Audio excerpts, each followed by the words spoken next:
તો ધોરાજીમાંથી અનધિકૃત એક્સિડોસિન ઇન્જેક્શનનો જથ્થો જપ્ત કરવામાં આવ્યો છે।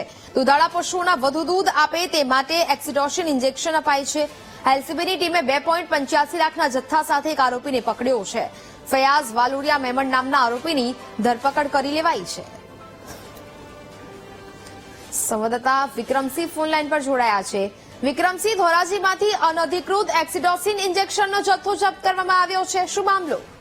જી નેહા, ચોક્કસથી જો વાત કરવામાં આવે તો રાજકોટ જિલ્લાના ધોરાજી સિટી વિસ્તારમાંથી દુધાળા પશુઓને વધુ દૂધ આપે તે માટે છે અનધિકૃત ઇન્જેક્શન છે ઓક્સિટોસિન નામના ઇન્જેક્શનનો જથ્થો છે તે મોટી જ માત્રામાં જે પકડાયો છે, ત્યારે ધોરાજી સિટી પોલીસ સ્ટેશનના નાક નીચેથી મોટી માત્રામાં ઇન્જેક્શનનો જથ્થો છે તે લોકલ ક્રાઇમ બ્રાન્ચ દ્વારા છે તે પકડવામાં આવ્યો છે। ત્યારે આ ઇન્જેક્શન ઓક્સિટોસિન દુધાળા પશુઓને આપવામાં આવે છે જેથી વધુ દૂધ આપે છે। ત્યારે લોકલ ક્રાઇમ બ્રાન્ચે નાના બોક્સ 1343 તેમજ મોટા બોક્સ 316 કુલ મળી ₹2,85,980 નો મુદ્દામાલ કબજે કરી લેવામાં આવ્યો છે। ત્યારે આ ઇન્જેક્શન ઓક્સિટોસિન સાથે એક આરોપી ફયાઝ આરિફ વાલોરિયાના મેમણ ધોરાજીને પકડી પાડ્યો છે। ત્યારે ધોરાજી શહેરમાં આ ઇન્જેક્શનનું વેચાણ થઈ રહ્યું હોય છતાં સિટી પોલીસ સ્ટેશન હાથ પર હાથ ધરીને બેસી હોય એવું પણ સામે આવી રહ્યું હતું। ત્યારે લોકલ ક્રાઇમ બ્રાન્ચને આ જથ્થો દેખાયો, પરંતુ સિટી પોલીસને આખે આંધળી તેઓ કાપ સર્જાયો હોય તેવું સામે આવી રહ્યું હતું। આરોપી સામે સિટી પોલીસ સ્ટેશન વિસ્તારમાંથી પ્રાણી ઢોર ક્રૂરતા નિવારણ અધિનિયમ 1960 ની કલમ 11(1) મુજબનો ગુનો નોંધી છે। વધુ તપાસ છે તે હાથ ધરી છે। જી નેહા,